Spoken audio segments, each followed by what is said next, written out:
എല്ലാ പ്രിയ സുഹൃത്തുക്കൾക്കും പുതിയൊരു വീഡിയോയിലേക്ക് സ്വാഗതം. ലിജോ ജോസ് പല്ലശ്ശേരിയും ജോജു ജോർജും തമ്മി പൊരിഞ്ഞ അടി നടക്കുകയാണ് സുഹൃത്തുക്കളെ. അടിക്കുള്ള കാരണം ചുരുളി മൂവിയായിട്ട് ബന്ധപ്പെട്ടാണ്. നമ്മുടെ തങ്കഞ്ചേട്ടൻ തങ്കഞ്ചേട്ടൻ വിഷയം എന്താന്ന് ഒന്ന് ചുരുക്കിയാണ് നമ്മൾ ഇവിടെ സംസാരിക്കാൻ പോകുന്നത്. കൂടുതലായി എടുപ്പിക്കുന്നില്ല, നേരെ വീഡിയോയിലേക്ക് പോകാം.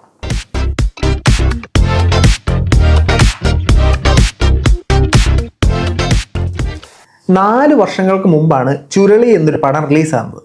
ലിജോ ജോസ് പല്ലശ്ശേരി എന്ന് പറയുന്ന മലയാളത്തിലെ ഏറ്റവും ഇന്റലിജന്റ് ആയിട്ടുള്ള ഡയറക്ടർ ഡയറക്റ്റ് ചെയ്യുന്നൊരു പടം.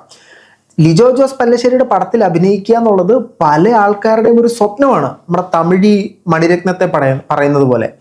അപ്പോൾ ഈ ജോജു ജോർജും ലിജോ ജോസ് പല്ലശ്ശേരിയും കൂടെ ചേർന്ന് അഭിനയിച്ച ഒരേ ഒരു പടമാണ് ചുരുളി. ഈ ചുരുളി എന്ന് പറയുന്ന പടം ഞാൻ കണ്ടിട്ടില്ല, കാരണം ചീത്തവിളിയാണത് ബ്രാൻഡ് ചെയ്ത സാധനം, തെറിവിളിയാണ് അവർ അതിൻ്റെ മാർക്കറ്റിങ്ങിനായിട്ട് ഉപയോഗിച്ചത്. ഞാൻ തെറിവിളിയോട് അത്ര ഒത്തുപോകുന്ന ഒരാളല്ല, ആയതിനാൽ ഞാൻ ആ ഒരു സിനിമ കണ്ടിട്ടില്ല. പക്ഷേ ഇവർക്കിടയിൽ നടന്ന പ്രശ്നങ്ങൾ മാത്രമാണ് ഞാൻ ഇവിടെ ചിത്രീകരിക്കാൻ പോകുന്നത്. സംഭവം എന്തെന്ന് വെച്ചാൽ 4 വർഷങ്ങൾക്ക് ശേഷം നമ്മുടെ ജോജു ജോർജ് ഒരു ഇന്റർവ്യൂ കൊടുത്തു ന്യൂ ഇന്ത്യൻ എക്സ്പ്രസിന്. ഈ ഇന്റർവ്യൂവിനകത്ത് ജോജു ചുരുളിയെക്കുറിച്ചുള്ള ചോദ്യങ്ങൾക്ക് മനസ്സ് തുറന്ന് കുറച്ച് കാര്യങ്ങൾ പറയുന്നുണ്ട്. മനസ്സ് തുറന്ന് പറയാൻ നമുക്കൊന്ന് കേൾക്കാം. മനസ്സ് തുറക്ക് രംഗഞ്ചേട്ടാ. നടന്റെ ആഗ്രഹമാണ് ലിജോ ജോസ് പല്ലിശ്ശേരിയുടെ സിനിമകളിൽ അഭിനയിക്കാന്ന് പറയുന്നത്. ചുരുളി മാത്രമേ അഭിനയിച്ചുള്ളൂ. ചുരുളി മാത്രം. ആ എക്സ്പീരിയൻസ് എങ്ങനെയായിരുന്നു?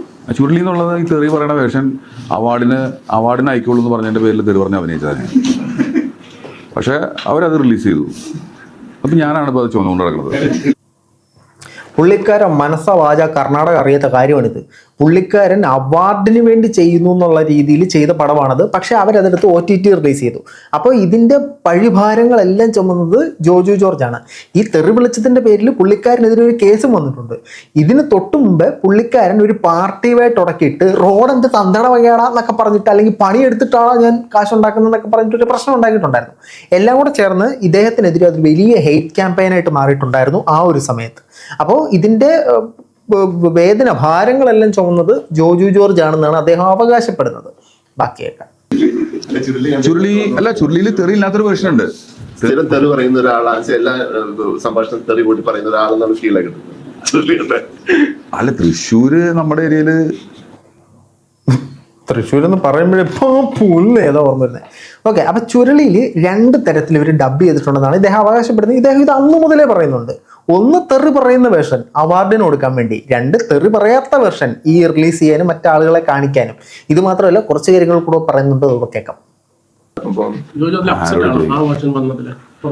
അല്ല, അതിന്റെ ഒരു മര്യാദ ഉണ്ടായിരുന്നു. അത് അങ്ങനെ വരുമ്പോൾ പറയേണ്ടതുണ്ട്. എനിക്ക് പൈസ ഒന്നും കിട്ടിയിട്ടില്ല എന്റെ അഭിനയിച്ച്. ഒരു മര്യാദ ഉണ്ടായിരുന്നു ഇത് പറയുന്നതിന്. അതേപോലെ തന്നെ എനിക്കതിൽ അഭിനയിച്ചതിന് പൈസ ഒന്നും കിട്ടിയിട്ടില്ല എന്ന് അദ്ദേഹം ഇവിടെ മെൻഷൻ ചെയ്തു. ഈ പറഞ്ഞ സാധനങ്ങളാണ് ഈ പടത്തിന്റെ പ്രൊഡ്യൂസറിനെയും ഡയറക്ടറിനെയും മെയിനായിട്ട് ട്രിഗർ ചെയ്ത സാധനം. ബാക്കി പറയട്ടെ, കേൾക്കാം. അപ്പം അതിൻ്റെ ആ കാര്യത്തിലൊക്കെ എനിക്ക് ഞാൻ പ്രകടിപ്പിച്ചിട്ടുണ്ട്. പിന്നെ അതിൻ്റെ പേരിൽ കേസ് വന്നിരിക്കുക ഒരാളും വിളിച്ചു ചോദിച്ചില്ല, ഒരു മര്യാദയുടെ പേര് പോലും. പക്ഷെ അത് ഞാൻ ജീവിക്കുന്ന എൻ്റെ നാട്ടിൽ ഇതൊക്കെ ഭയങ്കര പ്രശ്നമായിരുന്നു. ഫുൾ തെറി പറയുന്ന നാടാണ്. പക്ഷെ ഞാൻ അങ്ങനെ പറഞ്ഞു കഴിഞ്ഞപ്പോൾ പ്രശ്നമായി. അതങ്ങനെ ഒരിത് നടക്കും. ഓക്കെ, ഇതാണ് ഇതിനകത്ത് മെയിനായിട്ട് സംഭവിച്ചത്. അപ്പോൾ ഈ പടത്തിന് അഭിനയിച്ചതിന് ഇദ്ദേഹത്തിന് പണമൊന്നും കിട്ടിയില്ല എന്ന് ഇദ്ദേഹം പറഞ്ഞത് സ്വാഭാവികമായിട്ടും ഇതിൻ്റെ പ്രൊഡ്യൂസറിനെ ട്രിഗർ ചെയ്തു, ഇതിൻ്റെ ഡയറക്ടറിനെ ട്രിഗർ ചെയ്തു. അപ്പോൾ ഈ ഡയറക്ടറായിട്ടുള്ള ലിജോ ജോസ് പല്ലശ്ശേരി ഒരു ഫേസ്ബുക്ക് പോസ്റ്റ് ഇട്ടു. പ്രിയപ്പെട്ട ജോജുവിൻ്റെ ശ്രദ്ധയ്ക്ക്, പുള്ളിക്കാരൻ നേരിട്ട് പറയുന്ന വാട്സപ്പിലേക്ക് നമ്മളെ കൂടെ അറിയിച്ചാട്ടോ ഇത് പ്രശ്നം പബ്ലിക് ആയപ്പോഴത്തേനും, സുഹൃത്തുക്കളായ നിർമ്മാതാക്കൾക്കുണ്ടായ മനോവിഷമം കണക്കിലെടുത്താണ് ഈ വിശദീകരണം. സുഹൃത്തുക്കളായ പ്രൊഡ്യൂസർമാർ പറഞ്ഞിട്ടാണ് ഇപ്പോൾ പുള്ളിക്കാരൻ ഈ എക്സ്പ്ലനേഷൻ നൽകുന്നത്. സർട്ടിഫിക്കറ്റ് ഉള്ള സിനിമ തിയേറ്ററുകളിൽ ഇതുവരെ റിലീസ് ചെയ്തിട്ടില്ല. തിയേറ്റർ റിലീസ് ചെയ്തെന്നാണ് ജോജു ജോർജിന്റെ വായിൽ നിന്ന് വീണത്. അപ്പോൾ തിയേറ്റർ റിലീസ് ചെയ്തിട്ടില്ല, ഡയറക്റ്റ് OTTയിലാണ് വന്നത്. പക്ഷെ ജനങ്ങളിലേക്ക് വന്നത് തെറി വിളിച്ചിട്ടുള്ള വേർഷനാണ്. കമ്മിറ്റിയെ വെച്ച് അന്വേഷിച്ച ഭാഷയെക്കുറിച്ചുള്ള ഹൈക്കോടതി വിധിയുണ്ട്. എനിക്ക് മനസ്സിലായില്ല എന്ത് തേങ്ങയാണ്. സിനിമ ചിത്രീകരണ വേളയിൽ ഞങ്ങളാരും ജോജുവിനെ തെറ്റിദ്ധരിപ്പിച്ചതായി ഓർമ്മയില്ല. തെറ്റിദ്ധരിപ്പിച്ചതെന്ന് പറഞ്ഞാൽ മറ്റേ സാധനം, തിയേറ്ററിൽ അത് അവാർഡിൻ്റെ ആ സാധനമായിരിക്കും പറയുന്നത്. ഈ ഭാഷയെക്കുറിച്ച് നല്ല ധാരണയുള്ള ആളാണ് തങ്കഞ്ചേട്ടൻ. NB streaming on Sony Live. ഒരവസരമുണ്ടായ ഉറപ്പായും സിനിമ തിയേറ്ററിൽ റിലീസ് ചെയ്യും. 3 ദിവസത്തെ അതിഥി വേഷമായിരുന്നു ജോജുവിന് കൊടുത്ത ശമ്പള വിവരം ചുവടെ ചേർത്തിരിക്കുന്നു. അപ്പം ശമ്പളം കൊടുത്തിട്ടുണ്ട് സുഹൃത്തുക്കളെ. എത്രയാണ് ശമ്പളം കൊടുത്തിട്ടുള്ളതെന്ന് ചോദിച്ചു കഴിഞ്ഞാൽ 5,90,000 രൂപ. ഇതിന് എത്രണ്ടൊക്കെ ടാക്സ് പോയിട്ട് 5 ലക്ഷം രൂപയോളം ജോജുവിന് റെമ്യൂണറേഷനായി കൊടുത്തു എന്നാണ് പറയുന്നത്. അപ്പോൾ സാലറി കിട്ടിയില്ല, റെമ്യൂണറേഷൻ കിട്ടിയില്ല എന്ന് ജോജു ചേട്ടൻ അവിടെ പറഞ്ഞ ന്യായീകരണത്തെയാണ് ഇദ്ദേഹം ഇവിടെ പൊളിച്ചടിക്കുന്നത്. ഇനി ഇതിനെ തുടർന്ന് പല രീതിയിൽ ഈ ഇന്റർവ്യൂവിൽ തന്നെ, ടൈംസ് ഓഫ് ഇന്ത്യയുടെ ഇന്റർവ്യൂവിൽ തന്നെ ജോജു പല കാര്യങ്ങൾ പറയുന്നുണ്ടായിരുന്നു. എന്നെ ആരും അംഗീകരിച്ചില്ല, എന്നെ ആരും അപ്രിഷ്യേറ്റ് ചെയ്തില്ല, ഇതൊക്കെ ട്രോളുകളായിട്ട് കറങ്ങിത്തിരിഞ്ഞൊക്കെ നടപ്പുണ്ടായിരുന്നു. ഇത് മുഴുത്ത പ്രശ്നമായി. ഇദ്ദേഹം പൈസ കൊടുത്തു എന്നുള്ള ഒരു സാധനത്തിന് തെളിവായിട്ട് വന്നു. ഇതേ തുടർന്ന് ജോജു ഒരു പ്രസ് മീറ്റ് വിളിച്ച് കുറച്ച് കാര്യങ്ങൾ അതിൽ വീണ്ടും വിശദീകരിച്ചു. കേട്ടോ. പൊതുസമൂഹത്തിലുള്ള കാര്യമാണ്, ഇതെല്ലാവരും ഇവിടെ ഉപയോഗിക്കുന്നുണ്ട്. അതിന്റെ പേരുള്ള വിഷയങ്ങളൊന്നും അല്ല ഇവിടെ നടന്നത്. ഞാൻ കാര്യത്തിലോട്ട് വരാം. അപ്പം എന്നെ സംബന്ധിച്ചിടത്തോളം അന്ന് ഫെസ്റ്റിവലിന് വേണ്ടി ഷൂട്ട് ചെയ്തൊരു സിനിമ, പിന്നീട് അത് വന്നത് ഞാൻ തിയേറ്ററിൽ നിന്നാണ് പറഞ്ഞത്. ഞാൻ ഉദ്ദേശിച്ചാൽ പൊതുസമൂഹത്തിന്റെ ഉള്ളിൽ നിന്നാണ്. എന്റെ പൊന്ന് ലിജോ ജോസ് പെല്ലശ്ശേരി അവർകളെ, അദ്ദേഹത്തിന്റെ നാക്ക് ചെറുതായിട്ടൊന്ന് പിഴച്ചതാണ്, പാളിയതാണ്. അതിനെ നമ്മൾ അത് പൊതുസമൂഹത്തിലേക്ക് വന്നു എന്നാണ് അദ്ദേഹം ഉദ്ദേശിച്ചത്. രണ്ടും സെയിം ഇമ്പാക്ട് തന്നെയാണ് ഉണ്ടാക്കിയത്. തെറിയുള്ള വേർഷനാണ് വന്നത്. IFFK-ല് നിങ്ങൾ സിനിമ കണ്ടവർ, ചുരുളി കണ്ടവരുണ്ടെങ്കിൽ നിങ്ങൾക്ക് മനസ്സിലാവും, തെറി ഇല്ലാത്തൊരു വേർഷനാണ് IFFK-ല് നിങ്ങൾ കണ്ടിട്ടുണ്ടാവുക.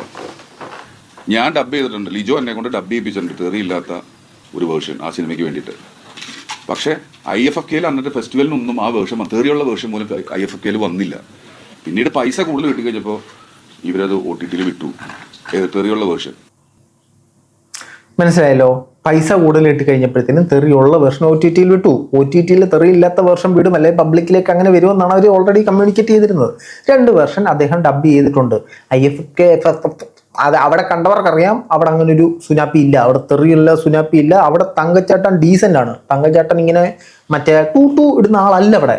ബാക്കി വിറ്റ് കഴിഞ്ഞപ്പം ഞാൻ ഇവരുടെ ബന്ധപ്പെട്ട ആളുകളെ വിളിച്ചിരുന്നു, എൻ്റെ സാലറിയുടെ കാര്യം ഞാൻ ചോദിച്ചിരുന്നു എന്നുള്ള സത്യമാണ്. അത് എൻ്റെ ഒരു കാരണം എന്താ വെച്ചാൽ അതായത് പടം OTT-ൽ വിറ്റതിന് ശേഷം, ഇവർക്ക് ഭീമമായ ലാഭം വന്നതിന് ശേഷം അദ്ദേഹം പണം ചോദിച്ചിരുന്നു. അതിനു മുമ്പ് വരെ ഇദ്ദേഹം ഒരു അവാർഡ് സിനിമ, ഇത് ഒരു സൗഹൃദത്തിൻ്റെ പേരിൽ ചെയ്യുന്ന സിനിമ എന്ന രീതിയിൽ തന്നെയാണ് ഇദ്ദേഹവും കണ്ടതെന്നാണ് ഇദ്ദേഹം പറയുന്നത്. അപ്പോൾ ഈ 5 ലക്ഷം രൂപ കൊടുത്തത് പടം OTT-ൽ വിറ്റ് ലാഭവിഹിതം അവർക്ക് കിട്ടി, പടം പൂർണ്ണമായിട്ടും എക്കണോമിക്കലി പ്രോഫിറ്റ് ആയതിനു ശേഷമാണ് എന്നാണ് ജോജു ജോർജ് ഇവിടെ പറഞ്ഞു വെക്കാൻ ശ്രമിക്കുന്നത്. എന്തുകൊണ്ടാണ് ഇദ്ദേഹം ഈ പൈസ അവകാശപ്പെട്ടത്? അത് കേൾക്കാം. തെറി പറഞ്ഞതിന് ശേഷം എനിക്കൊരു കേസ് വന്നു. ഇന്ന് ലിജോ പോസ്റ്റ് ഇട്ടു. ഈ നിമിഷം വരെ തന്നെ, അതിന് തൊട്ട് മുമ്പ് വരെ ഒരാൾ പോലും എന്നെ വിളിച്ചിട്ട് എനിക്കുണ്ടായ വിഷയങ്ങൾ എന്താണ് എന്നുള്ളത് ചോദിച്ചിട്ടില്ല. പിന്നെ ഞാൻ കഴിഞ്ഞ ഇന്റർവ്യൂവിൽ ഇത്രയും വർഷത്തിന് ശേഷം അത് എന്തുകൊണ്ട് പറഞ്ഞു എന്ന് വെച്ച് കഴിഞ്ഞാൽ, കുറച്ച് ദിവസങ്ങൾക്ക് മുമ്പ് എൻ്റെ മക്കൾ പുതിയ സ്കൂളിലോട്ട് മാറി. അപ്പം സ്കൂളിൽ ചെല്ലുമ്പോൾ ആദ്യം എൻ്റെ മോളോട് സംസാരിച്ച ഒരു കുട്ടി സംസാരിച്ച ആദ്യത്തെ കാര്യം ട്രോള് കാണിച്ചു കൊടുത്തിട്ട് ഞാൻ പറയുന്നത് തെറിയാണ്. എൻ്റെ മോൾ എന്നോട് ഒന്നും ചെയ്യാൻ പറ്റത്തില്ല. അത് ഇനി എത്ര കാലം സോഷ്യൽ മീഡിയ അല്ലെങ്കിൽ ഈ പറയുന്ന മാധ്യമങ്ങളൊക്കെ ഉണ്ടോ അത്രയും നാളും ഈ സാധനങ്ങൾ അവരെ ഹോണ്ട് ചെയ്തുകൊണ്ടേയിരിക്കും. അത് പിള്ളേർക്കിടയിൽ പ്രത്യേകിച്ച് തന്തയെ വെച്ച് മോളെ കളിയാക്കാൻ അല്ലെ മോനെ കളിയാക്കാൻ പറ്റുന്നൊരു സാഹചര്യം പിള്ളേരാരും വെറുതെ വിടാനും പോകുന്നില്ല. അപ്പോൾ അതൊന്നും ചെയ്യാൻ പറ്റത്തില്ല. ടൈം ട്രാവൽ, സൂര്യയുടെ 24 വാച്ച് വെച്ച് തിരിച്ചു പോയിട്ട് അത് കുറെ കളയേണ്ടി വരും. പറഞ്ഞൊരു കാര്യമാണ്. അപ്പോൾ ആ സിനിമയിൽ അഭിനയിക്കരുതായിരുന്നു. അത് ആ കുട്ടിയുടെ അഭിപ്രായമാണ്. കാരണം എന്താ വെച്ചാൽ ഇത് ഇങ്ങനെ വരുമെന്ന് ഇപ്പോഴും ഞാൻ പറയുന്നത്, ഞാനിത് ഇങ്ങനെ ഒരു റിലീസ് ചെയ്യുന്നൊരു കാര്യമായിരുന്നു, ഞാൻ ചെയ്യില്ലായിരുന്നു. അത് അങ്ങനെയാണെന്ന് വെച്ചിട്ട് തന്നെയാണ് ഞാൻ ചെയ്തത്. പിന്നെ അത് പറഞ്ഞതിൽ എനിക്ക് റിഗ്രറ്റ് ഒന്നുമില്ല. ഞാൻ അഭിനയിച്ച ഒരുപാട് പേർക്ക് ഇഷ്ടപ്പെട്ട അങ്ങനത്തെ ഒരു ക്യാരക്ടറാണ്. സിനിമയോ ലിജോ എന്ന കലാകാരനെയോ ഞാൻ ഇത് സൗഹൃദത്തിൻ്റെ മേലെ ഉണ്ടായിട്ടുള്ളൊരു കാര്യമാണ്. പിന്നെ നിങ്ങൾക്ക് പ്രത്യേകിച്ച് ഞാൻ 5 ലക്ഷം രൂപയ്ക്ക് ആ സിനിമയിൽ അഭിനയിച്ച് തീർത്തോളം എന്ന് പറഞ്ഞൊരു എഗ്രിമെൻ്റ് ഉണ്ടാവണമല്ലോ അവർക്ക് എല്ലാവരുടെ കയ്യിൽ. തീർച്ചയായിട്ടും ഈ തുണ്ടുകടലാസിൻ്റെ ഒപ്പം ആ എഗ്രിമെൻ്റ് കൂടി പുറത്തു വിടണം. അതാണ് ജോജു ജോർജ് പുറത്ത് വിടുന്ന മറ്റൊരു കാര്യം. ഈ തുണ്ടുകടലാസ് അല്ല, ഇത്ര രൂപ കൊടുത്തുള്ള തുണ്ടുകടലാസ് അല്ല, ഇവർ തമ്മിലുള്ള എഗ്രിമെന്റ് പുറത്തു വിടണമെന്നാണ് പറയുന്നത്. പ്രധാനമായിട്ടും പറഞ്ഞു കഴിഞ്ഞാൽ ഇവർ തമ്മിലുണ്ടായിരുന്ന സൗഹൃദം താറുമാറായി തകർന്നു തറ വീണ് എഴഞ്ഞു പോയി എന്നുള്ളതാണ് നമുക്ക് മനസ്സിലാക്കാൻ സാധിക്കുന്നത്.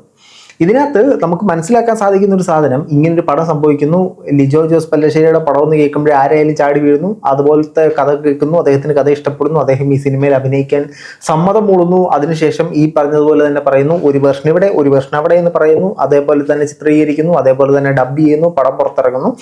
ഈ പടം പുറത്തിറങ്ങിയതിന് ശേഷം ഈ പടത്തിനെതിരെ ഇപ്പം ഈ പറയുന്ന തെറിവിളി ആയാലും ഇഷ്യൂസ് ആയാലും എല്ലാ പ്രശ്നങ്ങളും വന്നത് ജോജു ജോർജിനാണ്. അദ്ദേഹത്തിന്റെ കുടുംബത്തിലെ അല്ലെങ്കിൽ അദ്ദേഹത്തിന്റെ മകളെ പോലും ഇത് വേട്ടയാടുന്ന ഒരു സാഹചര്യത്തിലേക്ക് ഇത് ചെന്ന് തീർന്നു. അതുകൊണ്ടാണ് അദ്ദേഹം ഇപ്പോൾ സോഷ്യൽ മീഡിയയിൽ വന്നിട്ട് അല്ലെങ്കിൽ ഈ ഒരു ഇന്റർവ്യൂവിൽ അദ്ദേഹം മനസ്സ് തുറന്നത്. അദ്ദേഹം വീണ്ടും ഈ പ്രശ്നം തീർക്കാൻ ശ്രമിക്കുന്നുണ്ട്, പക്ഷെ ഇത് തീരാനുള്ള സാധ്യതയൊന്നും കാണുന്നില്ല. എഗ്രിമെന്റ് വരട്ടെ, നമുക്ക് നോക്കാം. എഗ്രിമെന്റിൽ എന്താ എഴുതി വെച്ചേക്കുന്നത്? ഇദ്ദേഹം ഗസ്റ്റ് ആർട്ടിസ്റ്റ് ആയിരുന്നു, ഗസ്റ്റ് കഥാപാത്രമായിരുന്നു ഇതിനകത്ത് ചെയ്തതെന്നാണ് പറയുന്നത്. അതുകൊണ്ടാണ് അത്ര ചെറിയൊരു പ്രതിഫലം. അത് ചെറിയ പ്രതിഫലം, എൻ്റെ പൊന്നടാവേ.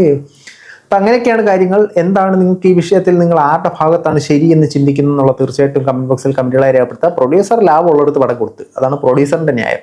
ഇദ്ദേഹത്തിന്റെ ന്യായം അത് എന്നോട് പറഞ്ഞില്ല, എന്നോട് പബ്ലിക്കിലേക്ക് മറ്റേത് കൊടുക്കുമെന്നാണ് പറഞ്ഞത്. ഇതിലാരാണ് ശരി? കമന്റ് ബോക്സിൽ കമന്റുകളായി രേഖപ്പെടുത്തുക. മറ്റൊരു വീഡിയോ കാണുന്നവരെ ബൈ.